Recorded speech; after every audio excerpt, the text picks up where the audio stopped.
Thanks, guys. Appreciate it very much. It means a lot to, obviously our staff, West Virginia University, the football program, athletic department. As far as the game goes, I don't know how it looked for y'all, but there's a whole bunch of things that we got to work on, obviously.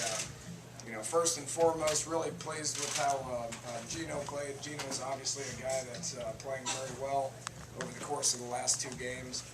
Doing a great job of taking care of the ball, doing a great job of leading the team, leading the offense, and taking care of the football. It's nice to have a guy like Sean Alston, which you guys probably saw him. He's hard to tackle. I've been saying it for quite some time, but he's hard to tackle. And to have a guy like that with a bunch of offensive linemen that are able to, just establish the line of scrimmage and be able to have a few threats outside. So offensively pleased with it. Defensively, the thing we talked about at halftime is doing a better job at third downs. Third downs in the second half were much better than the first half, and then obviously creating the 2 turnovers, which led to a couple of touchdowns. I said this after the bowl game. You don't score that many points without being good on all 3 sides of the ball. Special teams wise, we got the punt block. You have to do some things on that. The snapper situation is something that we're very young at, and that's causing some problems that we're going to have to get better at. And I think it's affected both Tyler and Corey, just having some new people up front that he's got to trust. At the end of the day, we won all 3 sides of the ball. Kids played hard. It was a special game to them. This was something that we've been talking about for quite some time too, because it is the finale of the Coal Bowl. That is something that we wanted to obviously go out on top. Who knows what future schedules are like? That's not for me to take part in. That's why we got great administrators that handle that issue of things. So, with that, we'll take some questions. How about your defense? They played hard. Gave up some plays. We did obviously create 2 turnovers in the second half, which was good. As far as how many yards we gave up and all that, that's not something we're going to be too concerned with at this point. The football got kind of sloppy there in the second half. Both offensively and defensively, it got sloppy. It's more about evaluating each and every position to see what we got to do to get better between now and 2 weeks. Talk about Alston a little bit. Can you talk about your run game in general and your balance, I guess, what you guys were able to do there? Well, I guess that's about as balanced as you can possibly be. We had 300 and some yards at both running and passing. We spread the ball around to a lot of different people.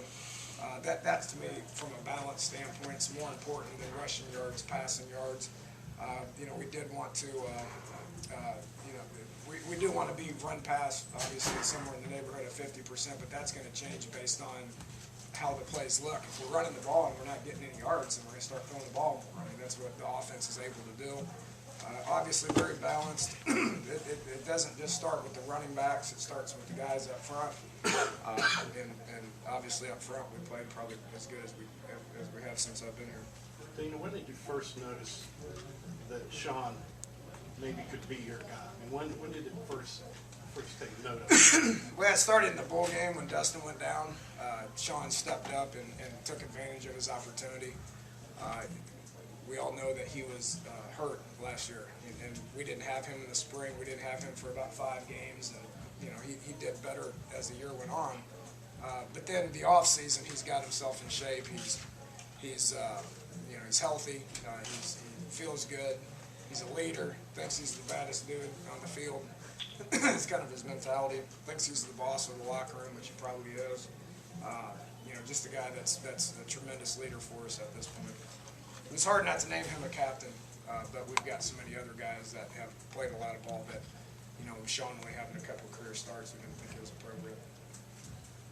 Bowie last year, it seemed like he'd get banged up every time he played. Today he took some punishment and nothing. What's the difference in him?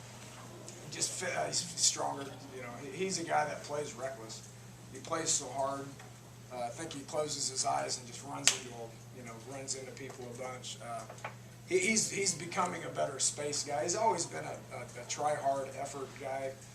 Because he tries so hard, he puts his body at risk at times. But especially when you come in at 170 pounds or whatever it was, him and Dustin were two totally different backs last year. But Bowie's a guy that has been playing really well. You know, shoot, he did some good things tonight. Probably should have gave him the ball more. He averaged 13 yards a carry. That's why I look at these things after the game sometimes. And probably should have gave him the ball a little bit more. There's only one ball though. You know.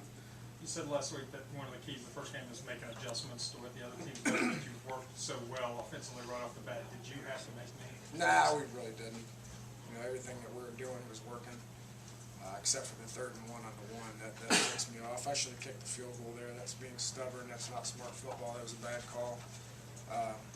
But yeah, obviously you score on 6 of the first 7 drives or whatever it was. Didn't need to make too many adjustments. Gino's touchdown run, he busted play. Yeah, that was boo. He probably would have had another touchdown. He went the wrong way. It was bad football. But Gino did a good job with ball security and knowing where the guys were blocking. So he just, you know, he can draw that up, and that's a designed quarterback run that we put in that you can tell everybody about. I told you we're working on a quarterback, right?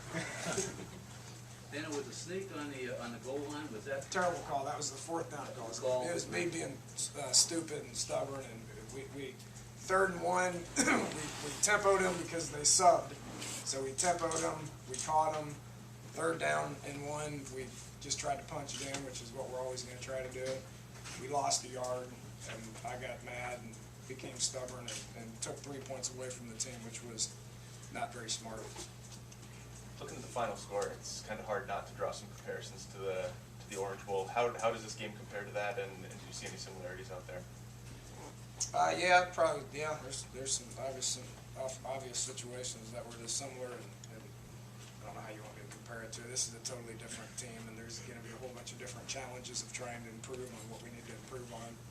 We're going to have to watch the tape to make specific adjustments, both from a personnel standpoint, scheme standpoint, that sort of thing. Defensively, how about Isaiah Bruce had that big fumble return for a Yeah, touchdown? thank Terrence Garvin. He got to Yeah. the quarterback. You know, Isaiah just happened to be there and scooped and scored. He's you know, he can run. He ran away from all those guys, but pressuring the quarterback's more important than scooping and scoring. And Terrence got to the quarterback. He's got long arms. He's a long kid, and he knocked that ball out. And luckily, Isaiah was there to scoop it up.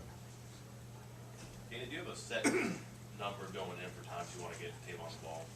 No, it's not set. It's obviously in the game plan.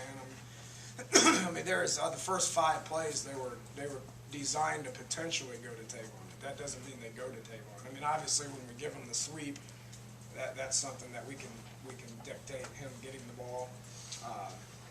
But if it's just a normal pass play or a screen or whatever it is, it's just based on what the defense is doing. It's good to have a bunch of different options. That's what makes this offense pretty good, is being able to have multiple weapons. It's not about one guy. You ran the reverse 70, make 70 yards, and then you didn't come off the field, and then he caught the next 2, right? Is that as unusual as that look for me? Some guys will run to stay on the field. Yeah, and stand there. a year ago, Tavon was ran off the field, and we're forcing him to not be able to do that. And he was tired, but we forced him. You know, we were playing with good tempo, and we didn't want to sub anybody because we wanted to hurry up and snap it and go. And he's going to have to develop the mental toughness to be able to stay out there. All of them are. Obviously, up front, it's the hardest part. But receiver, you run 70 yards, that's pretty taxing. But if you can line up and we can snap it again pretty quick, that's to our advantage, not the defense's advantage. Are you pleased with the way Gino managed the game? I don't know how he'll grade out, but it seemed like his decision-making was pretty good out there. Very much so. Very much so. You know, he's completed 90% of his passes. He didn't turn the ball over at all. He got us into a bunch of good plays. Pretty much every play that we call could go one direction or the other. And he's just so seasoned and so experienced that he can get us in the best play. You know, which we gear him towards, you know, look here, throw it here, hand it here, throw it here, whatever it is.